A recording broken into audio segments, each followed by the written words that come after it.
Good morning साथियों। आज हम फिर से तीसरा वीडियो लेकर के आए हैं मनोविज्ञान में।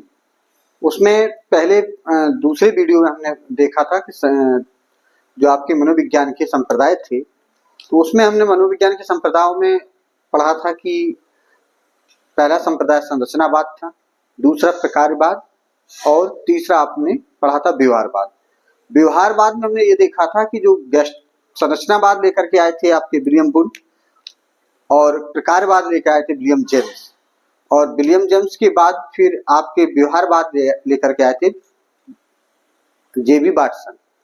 तो जेबी वाटसन ने ये कहा था कि यहाँ तक कि उन्होंने जो व्यवहारवाद है जेबी वाटसन का, उनका जो मुख्य उस पर जो उसमें के बाद जिसके बारे में कहा था, उसके बारे में उन्होंने ये कहा था कि जैसे उद्दीपक और अनुक्रिया, यानी कि जो व्यवहारवाद है वो उद्दीपक और अनुक्रिया पर आधारित होता है।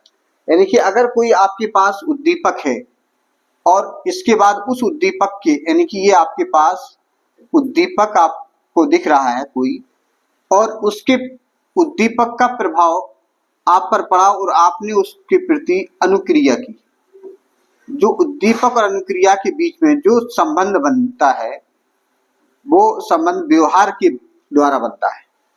यानी कि जो व्यवहारवाद है वो आनुवंशिकता को नकारता है, वातावरण को प्रमुख स्थान देता है।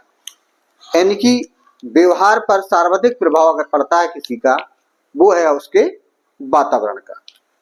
इसके बाद प्रत्यक्ष रूप से अगर महसूस करने योग तथा उसके योग जो आप समझ रहे हैं कि जो मापने योग, यानी कि प्रत्यक्ष रूप से महसूस करने योग तथा मापने योग व्यवहार पर ध्यान दिया जाता है व्यवहारवाद में। दूसरी बात यह है कि जन्मजात प्रवृत्तियों के अस्तित्व को ये नकारते हैं। यानी कि कोई जन्मजात प्रवृत्तियां, जैसे कोई कहे कि हमारे पिता डॉक्टर हैं तो हम भी डॉक्टर बन जाएंगे, क्योंकि अनावश्यकता के ये बहुत विरोधी थे कि ये नहीं है कि अनावश्यकता लक्षण किसी उसके माता पिता के अगर उसके पुत्र में जाते हैं तो वो भी वही बन सकता है। जब तक कि उसको वातावरण में नहीं रखा जाएगा, वातावरण का प्रभाव उसके ऊपर नहीं पड़ेगा, तब तक वो बच्चा वो नहीं बन सकता है। इसलिए उन्होंने यहाँ तक ही स्टेटमेंट दिया था वाटसन ने कि हमको 100 बच्चे दे दीजिए, हम डॉक्टर, शिक्षक, वकील और इंजीनियर, यहाँ तक कि हम उसको चोर भी बना सकते हैं। तो इस प्रकार का स्टेटमेंट सब अक्सर पूछा जाता है यूपी टेट में कि आपका ये किसका स्टेटमेंट है, तो आपको बताना है कि जेबी वाटसन। जेबी वाटसन कहाँ के थे? अमेरिका के थे। क्लियर हो गया। सबसे पहले इन्होंने मानव के व्यवहार को समझने के लिए उन्होंने पशु के व्यवहार पर ज्यादा जोर दिया कि अगर हम पहले मानव को व्यवहार अगर समझना है तो हम पहले पशु के व्यवहार को समझें, यानी कि उस पर अप्लाई किए। तो जो भी अधिगम सिद्धांत, जो भी प्रयोग हुए, चाहे वो थांडाइक ने किया हो, चाहे पावलाव ने किया हो, चाहे स्किनर ने किया हो, चाहे कोहलर ने किया हो, सारा जितने भी अधिगम सिद्धांत के जो प्रयोग हुए हैं वो पशु और पक्षियों पर किए गए हैं। तो इसका मतलब ये होगा कि विकास की जो प्रक्रिया है, यानी कि जो विकास की प्रक्रिया है वो वंशानुक्रम नहीं बल्कि वो उसके वातावरण की क्रिया है। यानी कि विकास की प्रक्रिया में वंशानुक्रम के स्थान पर आपका केवल वातावरण के महत्व पर व्यवहारवादियों ने जोर दिया, यह स्वीकार किया। ठीक है। तो इस प्रकार से अभी हमने व्यवहारवाद के बारे में चर्चा की थी पिछले वीडियो में। अब हम चर्चा करने जा रहे हैं समग्रवाद की, कि समग्रवाद क्या है और समग्रवाद कौन लेकर के आया था और इसको कैसे हम समग्रवाद के विचारधारा क्या है। तो समग्रवाद जो है, समग्रवाद उद्दीपक अनुक्रिया ये व्यवहारवाद में आता है। समग्रवाद या संज्ञानवाद, संज्ञानवाद इसी को बोलते हैं समग्रवाद। समग्रवाद इसी को बोलते हैं समग्रवाद। समग्रवाद या संज्ञानवाद ये लेकर के आए थे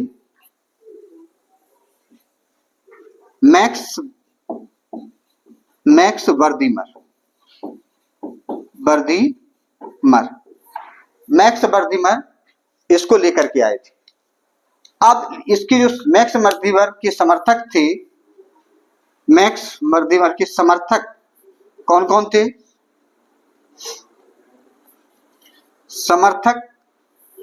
समर्थक में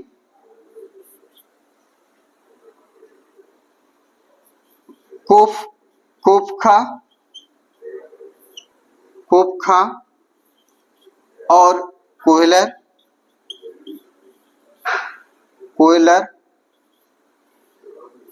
और कर्ट लेविन है ना। समर्थक जो थे, समर्थक में कौन कौन थे? ये कोफका यानी कि कर्ट कोफका इनका पूरा नाम है, तो कोयलर, कर्ट लेविन, कोफका, ये 3 समर्थक थे। ये आपके समग्रवाद के थे। समग्रवाद को जर्मन भाषा में गेस्टाल्ट कहते हैं। गेस्टाल्ट यानी कि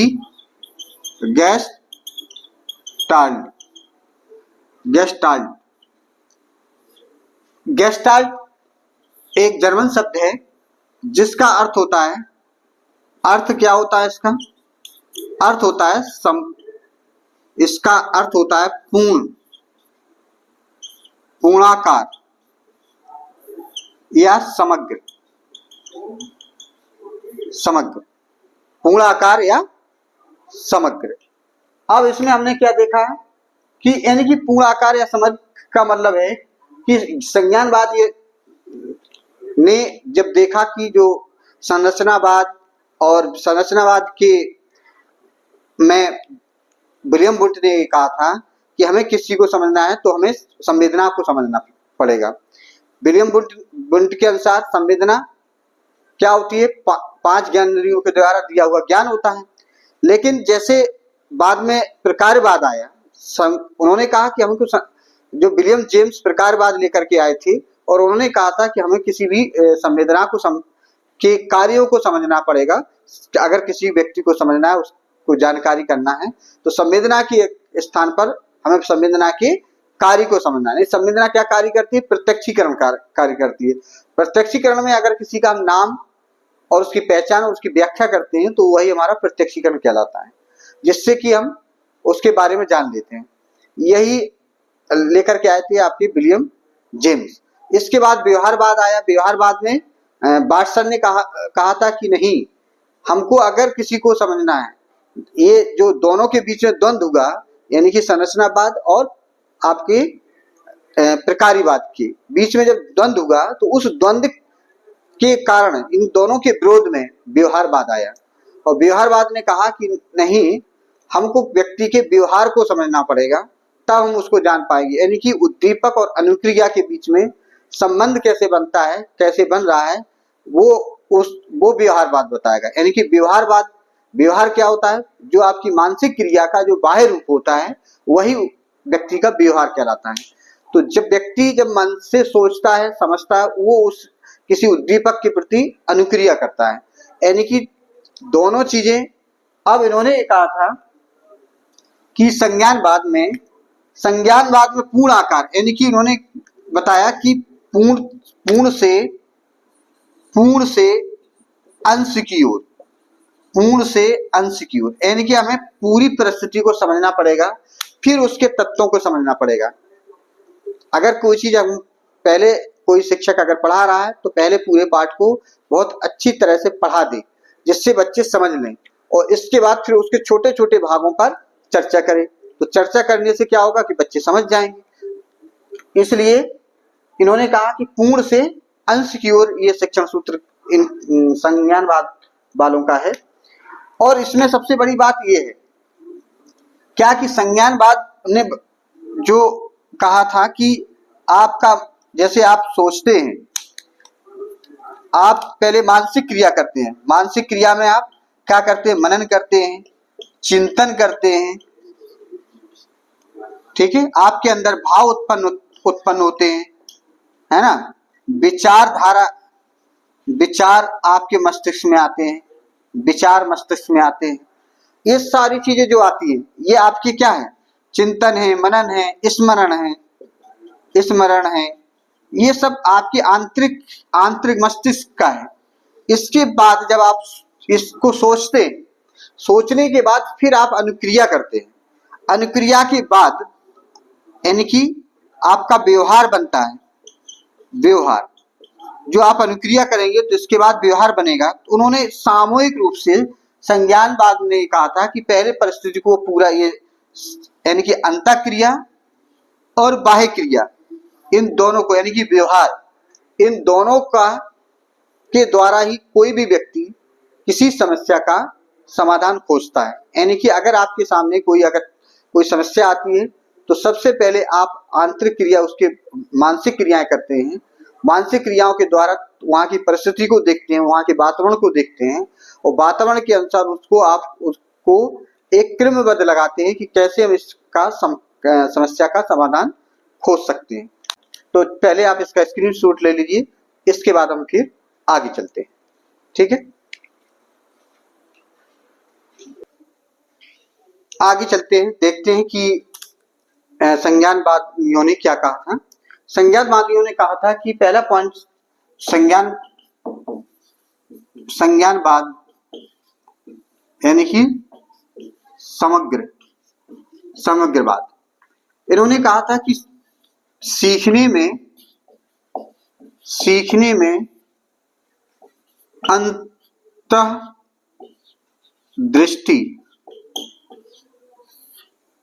की भूमिका जो है, भूमिका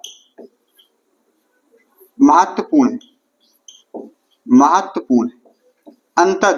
अंतर्दृष्टि माने आपकी आंतरिक जो सोच है, आपकी जो चिंतन है, मनन है, आप उसके बारे में कोई चीज स्मरण करते हैं, कोई चीज वस्तु को देख करके उसके बारे में सारी वहां का एटमॉस्फेयर के बारे में सोचते हैं, वो अंतर्दृष्टि कहलाती है। यानी कि इनसाइट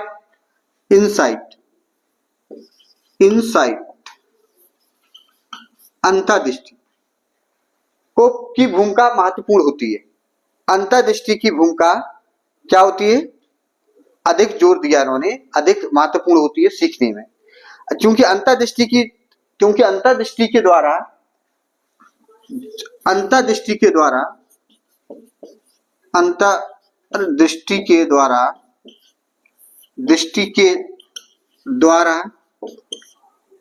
किसी समस्या का समाधान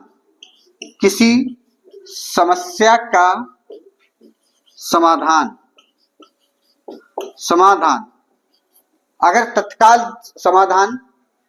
तत्काल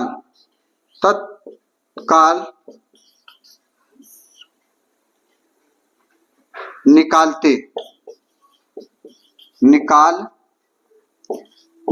हैं, यानी कि जिसके अंदर अंतर्दृष्टि पाई जाती है, तो उसके सामने कोई अगर समस्या आती है तो उस समस्या का तत्काल निदान, कैसे समस्या का समाधान खोजा जाए, ये अंतर्दृष्टि के द्वारा हो जाता है।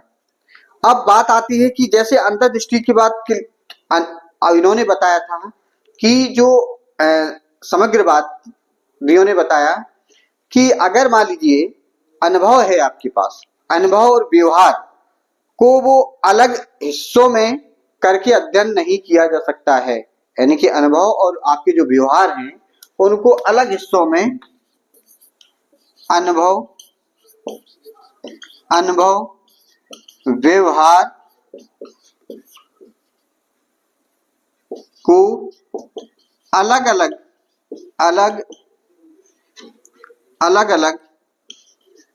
हिस्सों में क्या करेंगे, अलग अलग हिस्सों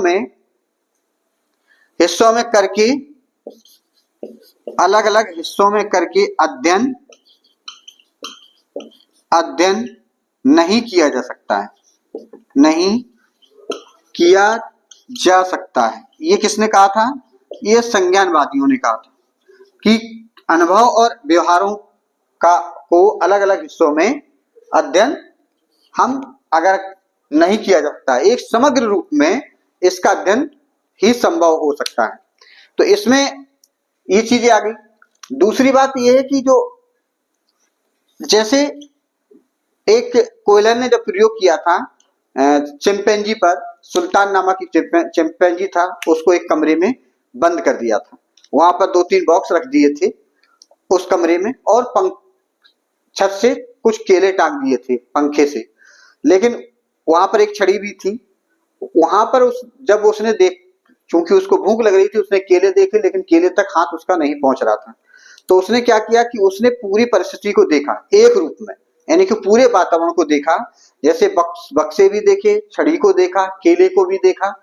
तो उसके अंदर उस समस्या का समाधान खोजने के लिए वो अंतर्दृष्टि से खोजा उसने। उन बक्सों को उठाया, सरकाया उस पंखे के नीचे, एक के ऊपर एक बक्से रखे, उस छड़ी को उठाया उस बंदर ने, और उसके बाद उस चैंपियनी ने उस छड़ी के माध्यम से केलों को प्राप्त कर लिया। यानी कि उसकी सूझ के द्वारा, यानी कि सारे पूरे वातावरण को एक रूप में करके, इसके बाद वो उसने एक संगठन उनका किया, एक साथ किया। इसके बाद उसने अपनी समस्या का समाधान खोज लिया था। तो कभी कभार पूछा जाता है कि कोयलर ने किस पर प्रयोग किया था, तो आपने को याद रहना चाहिए कि चिंपैंजी पर प्रयोग किया था। उस चिंपैंजी का नाम क्या है? वो था सुल्तान। ठीक है, तो इस प्रकार से अभी संज्ञानवाद की भी चर्चा हुई है। अब हम आगे देखेंगे विश्लेषणवाद। तब तक इसका स्क्रीनशॉट ले लीजिए। इसके बाद फिर हम सीखते हैं संज्ञानवाद के बाद हम विश्लेषणवाद, जो कि सिगमंड फ्रायड लेकर के आए थे, जो कि ऑस्ट्रेलिया के थे। चलते हैं, सीखते हैं। चर्चा करेंगे मनोविश्लेषणवाद। मनोविश्लेषणवाद यानी कि साइको एनालिसिस जो बात है मनोविज्ञान का, बहुत इंपॉर्टेंट बात है। ये जो मनोविश्लेषणवाद था वो सिगमंड फ्रायड लेकर के आए थे। चलते देखते हैं इसमें क्या क्या उन्होंने समझाया था, क्या क्या बताया था। बहुत ही अच्छा इंपॉर्टेंट चैप्टर है। इससे यूपी टेट हो या कोई एग्जाम हो जो एजुकेशन से संबंधित है, वो निश्चित रूप से इसमें से आता है। नेट में भी इसमें क्वेश्चंस आता है साइकोलॉजी से। इंपॉर्टेंट अगर आता है तो इसमें से क्वेश्चंस जरूर आएगा। तो आप लोग कृपया करके बहुत ध्यान से देखिए। चलते हैं, सीखते हैं। तो सबसे पहले क्या है, हम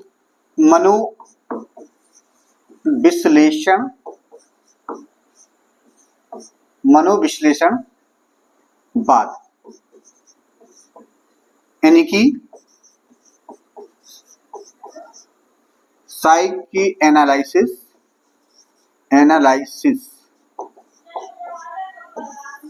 यानी कि इसको लेकर के कौन आया था? सिगमंड फ्रायड या फ्रायड भी बोलते, सिगमंड फ्रायड या फ्रायड। इनके जो समर्थक थे, यानी कि जो समर्थक थे एडलर, जुंग और जीन पियाजे आदि इनके समर्थक थे। मुख्य रूप से कौन कौन समर्थक थे? एडलर, जुंग और जीन पियाजे। ये मनोविश्लेषणवाद के ये समर्थक थे। और मुख्य रूप से लेकर के कौन आया था? Sigmund Freud. सिगमंड फ्रायड एक डॉक्टर थे, और डॉक्टर होने के नाते इन्होंने क्या किया, मन की जो होती है, मन या मस्तिष्क की 3 अवस्थाएं होती हैं। कौन सी होती हैं? पहली अवस्था होती है चेतन, अचेतन और अर्धचेतन।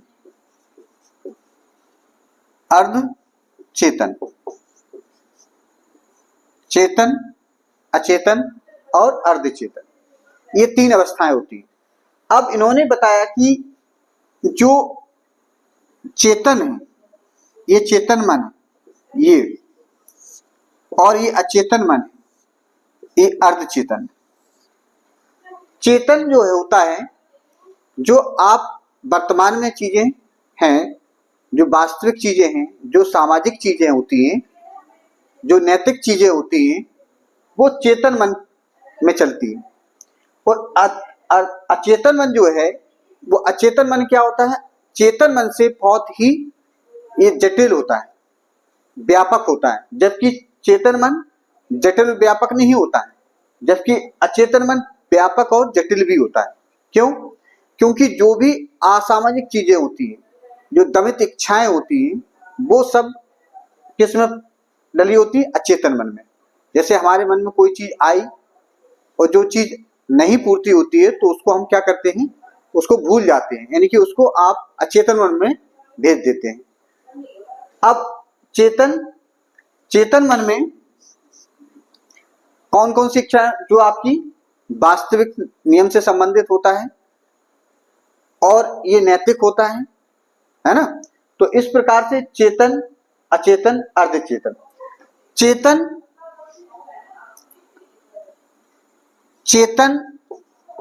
और अचेतन, इनके बीच में पुल का काम करता है कौन, अर्धचेतन। अर्धचेतन कौन कार्य करता है, अर्धचेतन। यानी कि कोई चीज अगर आप याद करते हैं, याद करने के बाद जब बहुत ज्यादा माइंड पे प्रेशर डालते हो तो धीरे धीरे धीरे करके वो जो अचेतन की चीजें होती हैं वो चेतन अवस्था में आ जाती हैं।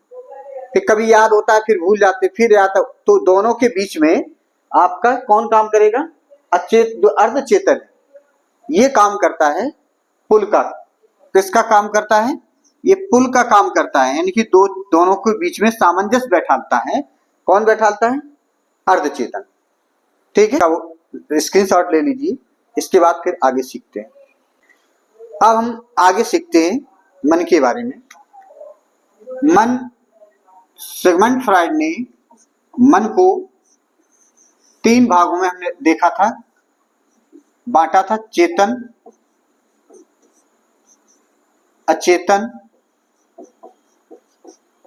और अर्धचेतन।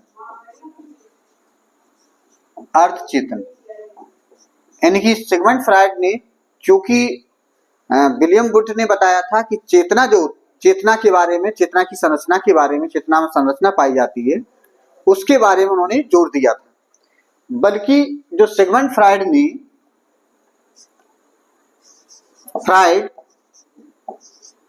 ने सबसे ज्यादा अचेतन मन पर जोर दिया। किस पर जोर दिया, अचेतन मन पर जोर दिया और इसका अध्ययन किया। दूसरी बात, पहली बात यह है कि अचेतन मन पर जोर दिया। दूसरी बात यह है कि जो आपकी द्वंद्व तथा मानसिक जो व्यतीत क्रम होता है, द्वंद्व एवं मानसिक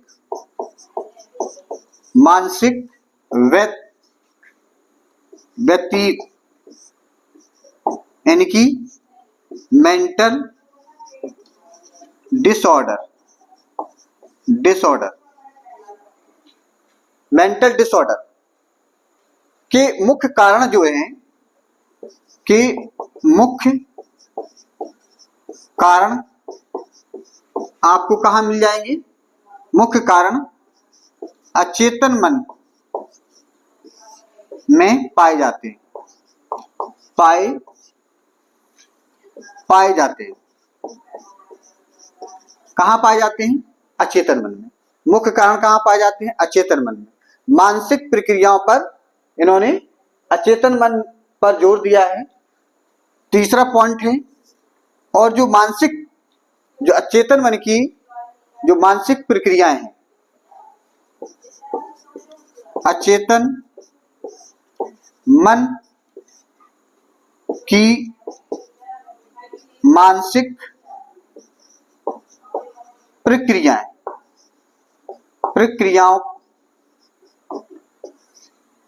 प्रक्रियाओं पर जोर दिया। यानी कि अचेतन मन में जो भी चीजें हम भूल जाते हैं, वो सभी चीजें आपकी किस में चली जाती हैं, अचेतन मन में। इसका मतलब ये होगा, जो चेतन मन होता है वो आपका किशोर अवस्था से संबंधित होता है। अचेतन मन, जो अचेतन मन होता है ये शिशु अवस्था से, क्योंकि शिशु जो होता है बहुत सारी चीजें भूलता रहता है और अचेतन मन में वो पहुंच जाती है। चेतन मन, अब शिशु चूंकि ये अचेतन मन में है तो इसमें असामाजिक चीजें, बहुत सारी चीजें डली होती हैं, यानी कि शैशवावस्था से संबंधित होता है। ये किशोर अवस्था से संबंधित होता है शैशवावस्था में।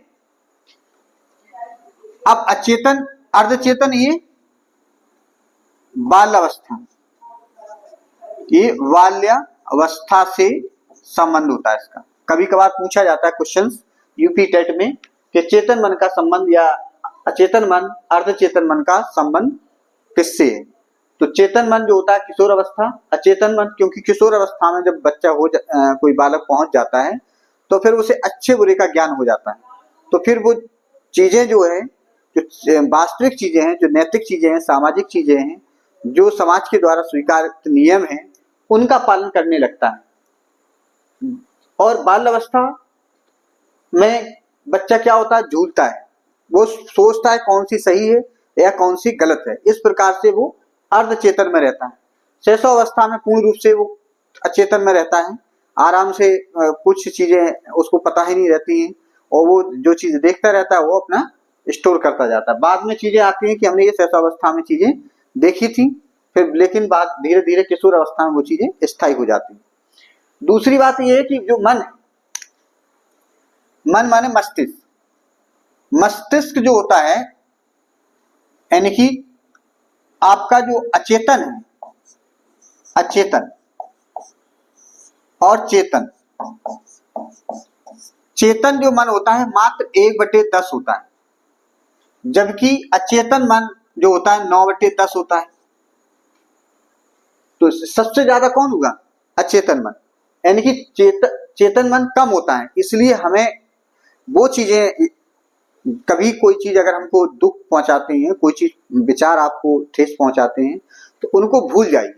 भूलने का मतलब है कि आप अचेतन मन में उन चीजों को डाल दें और जो चेतन मन है आपका वर्तमान में, उसको फ्रेश रहने दें। आपका दिमाग एकदम फ्रेश रहना चाहिए। जब तक ये फ्रेश नहीं रहेगा, निश्चित है कि या तो आप पागल हो जाएंगे या कोई आपके दिमाग में स्ट्रेच हो जाएगी। तो इसलिए आपको चेतन मन को फ्रेश रखना चाहिए। चेतन मन का फ्रेश करने के लिए एक ही तरीका है कि जो चीजें आपके दिमाग में आई उनको आपको उठा करके कहाँ डाल देना चाहिए, अचेतन मन में। जब कोई चीज अचेतन मन में पहुंच जाती है तो फिर वो चेतन मन फ्रेश हो जाता है। इसका मतलब है कि अचेतन मन 9/10 होता है और चेतन मन 1/10 होता है। जो मन का जो भाग है, मस्तिष्क का जो भाग है, वह अचेतन मन सबसे ज्यादा होता है। ठीक है, इसका मतलब ये है कि अचेतन मन पर इन्होंने, इसलिए सिगमंड फ्राइड ने सबसे ज्यादा जोर अचेतन मन पे दिया है, इस पर दिया है। जो हमारे मस्तिष्क में पड़ी हुई चीजें होती हैं, जो हम भूल जाते हैं वो चीजें, उसमें वो चीजें देखता है कि वो मस्तिष्क का मनोविश्लेषण, जैसे पागलों का अगर इलाज किया जाता है, क्योंकि ये मनोविज्ञान मन का विश्लेषण करता है, तो ये पागलों की का इलाज के डॉक्टरी में भी इसका प्रयोग किया जाता है। इसलिए इस मनोविश्लेषण ने शिक्षा मनोविज्ञान पर कम इसका उपयोग हुआ है, लेकिन मनोविज्ञान के क्षेत्र में जब बालकों की चीजों के देखते हैं तो इन चीजों के बारे में, कोई रोग है, किसी मानसिक शिकार है, उनके बारे में मनोविज्ञान, ये मनोविश्लेषण बाद उसको प्रयोग करते हैं, डॉक्टर वगैरह इसका यूज करते हैं। एक बात, दूसरी बात ये आती है कि किस क्वेश्चन आता है कभी कभार यूपी टेट में, किस मनोवैज्ञानिक ने मन, जो आपके मस्तिष्क की तुलना बर्फ के टुकड़े से की है। तो एकमात्र मनोवैज्ञानिक हुए सिगमंड फ्राइड।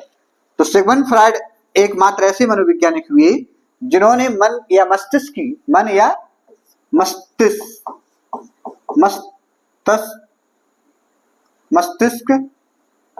की तुलना, मस्तिष्क की तुलना किससे की है, बर्फ के टुकड़े से। यानी कि उन्होंने बताया कि जैसे अगर कोई बर्फ का टुकड़ा है, यहां पर देख लेते हैं, जैसे कोई बर्फ का टुकड़ा है आपका, जितना वो पानी के अंदर रहता है, पानी के अंदर इस प्रकार से,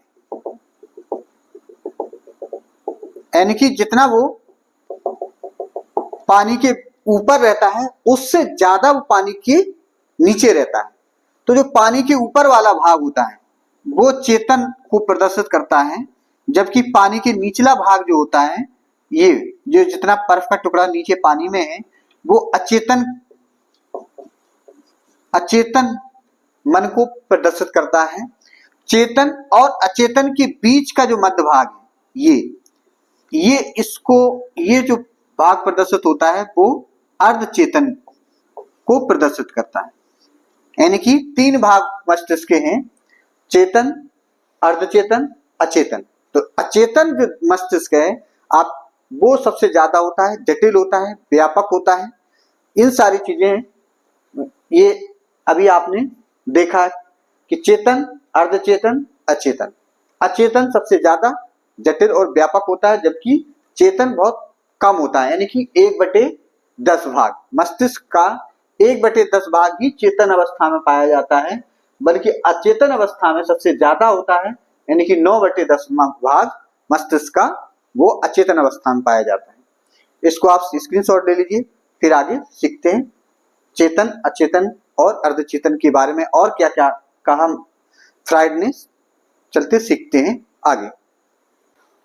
अब आगे सीखते हैं कि चेतना में कौन कौन से पॉइंट पाए जाते हैं और अचेतन में कौन कौन से पॉइंट पाए जाते हैं। चलते सीखते हैं। सबसे बात पहले कर लेते हैं अचेतन। अचेतन अचेतन में क्या होता है? अचेतन में ये असामाजिक होता है, असामाजिक चीजें इसमें पड़ी होती हैं। दूसरी बात, अनैतिक, नैतिक नहीं होती हैं। अगर असामाजिक है तो अनैतिक चीजें इसमें पड़ी होती हैं। तीसरी बात है दमित इच्छाएं, जो आप इच्छा मार देते हैं वो कहाँ चली जाती हैं? इच्छाएं जो हैं, जो आपकी विचार हैं, दमित विचार भी इसमें होते हैं। जो दूसरी बात है कि जो अचेतन मन में और क्या आता है? इसमें आपकी भावना, संवेग और मूल प्रवृत्तियां, ये आपकी अचेतन मन में, यानी कि भावना, संवेग, मूल प्रवृत्ति, ये 3 पॉइंट अचेतन मन में के अंतर्गत आते हैं। चेतन में क्या क्या आता है? चेतन में सबसे मुख्य बात है कि चेतन अवस्था क्या होती है? ये नैतिक होती है। इसमें कुछ संस्कार आ जाते हैं बच्चे के अंदर, और संस्कार और ये सामाजिक विचारधाराएं इसमें आई। सामाजिक विचारधारा इसी के अंतर्गत आएगी, है ना। चेतन की बात, चेतन के अंतर्गत सामाजिक विचारधारा, नैतिकता, संस्कार, नियम, है ना, और नियम जो समाज के द्वारा बनाए हुए नियम हैं उनका अनुपालन ये चेतन जो माइंड है, आपका मस्तिष्क है, वो पालन करता है। क्यों? क्योंकि ये किशोर अवस्था से संबंधित होता है। तो किशोर अवस्था में जैसे बालक पहुंच जाता है, यानी कि 18 साल के ऊपर, 18 या 18 साल के ऊपर, वो आपकी किशोर अवस्था। तो इसमें बच्चा क्या होता है? सामाजिक चीजों के बारे में जानना प्रारंभ कर देता है और इसके बारे में सीखना चालू कर देता है। तो इस प्रकार से अभी एक बात और बताई थी कि क्या, कि चेतन और अचेतन के बीच में कौन पुल का काम करता है? वो है अर्धचेतन।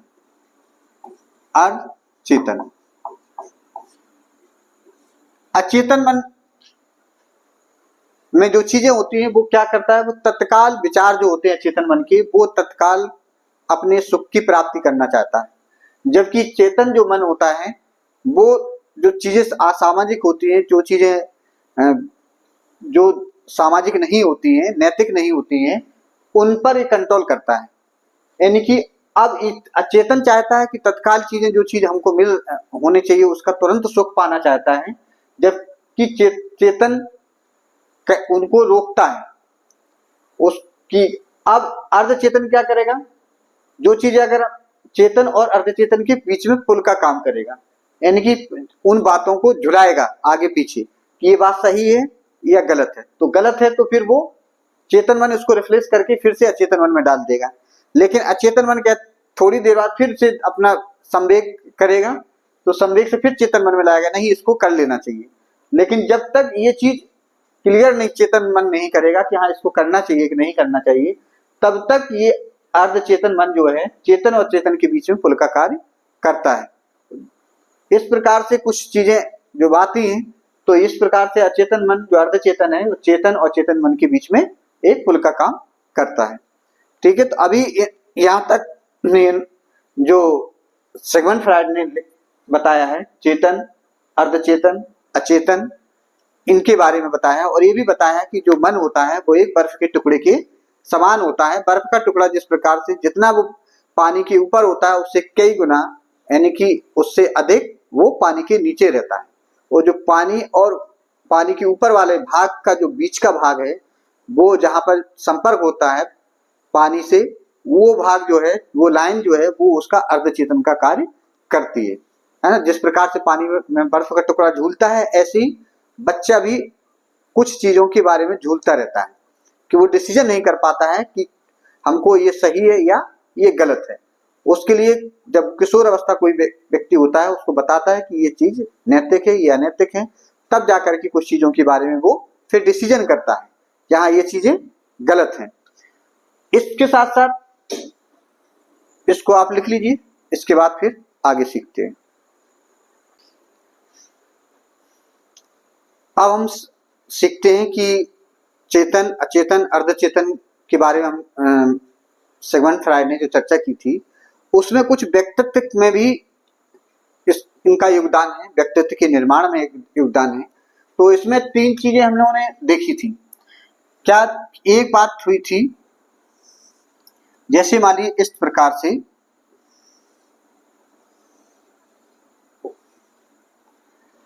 अगर ये इतना जो भाग है ये आपका अचेतन है, अचेतन, और ये जो भाग है ये है अर्धचेतन, अर्धचेतन, और ये चेतन। तो चेतन में, अचेतन मन में असामाजिक अनैतिक चीजें पाई जाती हैं, दमित इच्छाएं पाई जाती हैं। अगर क्वेश्चन आता है कि दमित इच्छाएं मस्तिष्क के किस भाग में होती हैं, तो वो अचेतन भाग। अर्धचेतन में ये तो पुल का कार्य करता है और ये बाल अवस्था से संबंधित है। ये जो अचेतन है ये शैशवावस्था से संबंधित है और चेतन किशोर अवस्था से संबंधित है। जो अचेतन है ये व्यक्तित्व के निर्माण में इदम से संबंधित होता है, इदम, इसको बोलते इदम। और अर्धचेतन अहम, अहम, और चेतन परा अहम, परा अहम। तो कभी कभार क्वेश्चन ये भी आता है यूपी टेट में कि इदम का संबंध है किससे है, अचेतन, अर्धचेतन, चेतन। तो अचेतन से संबंध, अगर इसका संबंध अगर इन तीनों पॉइंटों में दे दिया जाए किससे है, तो अचेतन का संबंध इदम से है, अर्धचेतन का संबंध अहम से है, चेतन का संबंध परा अहम से है। यानी कि चेतन जो होता है वो परा अहम होता है, ये सामाजिक होता है। ये अर्धचेतन इदम और पराअहम के बीच में अहम का, ये अहम है, ये पुल का कार्य करता है। इदम क्या होता है, ये तत्काल जो चीजें हैं उनको वो प्राप्त करना चाहता है, सुख आनंदित प्राप्त करना चाहता है, ये इदम का काम होता है। इद, आईडी कभी इद बोलते हैं, इसको ईगो बोलते हैं, अहम। है, सुपर ईगो इसको बोलेंगे, सुपर ईगो, सुपर ईगो, परा है। तो इस प्रकार से अभी हमने मनोविश्लेषण सिद्धांत के बारे में जो बात लेकर के आए थे सिगमंड फ्राइड। ये सिगमंड फ्राइड 1912 में मनोविश्लेषण सिद्धांत या बाद, मनोविश्लेषण के बाद ये कौन लेकर के आया था? फ्राइड लेकर के आए थे, फ्राइड। और ये कब लेके आए थे? 1912 में। यानी कि जो भी आप देख रहे होंगे ये चीजें कहीं ना कहीं जब विलियम वुंट ने प्रथम प्रयोगशाला जब लिपजिंग शहर में खोली थी और वहां पर उन्होंने जब चेतना पर प्रयोग करना, संवेदना पर प्रयोग करना चालू किया या चेतना या संवेदना पर प्रयोग करना चालू किया, तो वहां से यानी कि 1879 वहां से मनोविज्ञान पूरे विश्व में एक विराट रूप लेकर के आया और विभिन्न मनोविज्ञानकों को, शिक्षाविदों को, शिक्षा शास्त्रियों को इस बात पर मजबूर किया कि अब जो वर्तमान में शिक्षा व्यवस्था होनी चाहिए वो शिक्षक केंद्रित ना होकर के बाल केंद्रित होना चाहिए। तो जब मनोविज्ञान, आधुनिक मनोविज्ञान का जनक भी किससे कहा जाता है? विलियम वुंट को ही माना जाता है। जबकि जो मनोविज्ञान के जनक हैं जो वो अरस्तु से माना जाता है और जो मनोविज्ञान की जननी है वो दर्शन शास्त्र से मानी जाती है। यहाँ इस वीडियो में अभी यहीं तक। इसके बाद अगला वीडियो लेकर के आएंगे मनोविज्ञान से संबंधित बाल अवस्थाएं, किशोर अवस्थाएं, शैशव अवस्थाएं, यानी कि विकास प्रारंभ हो जाएगा इसके बाद। तो बहुत ध्यान से आप देखेंगे। बहुत बहुत धन्यवाद।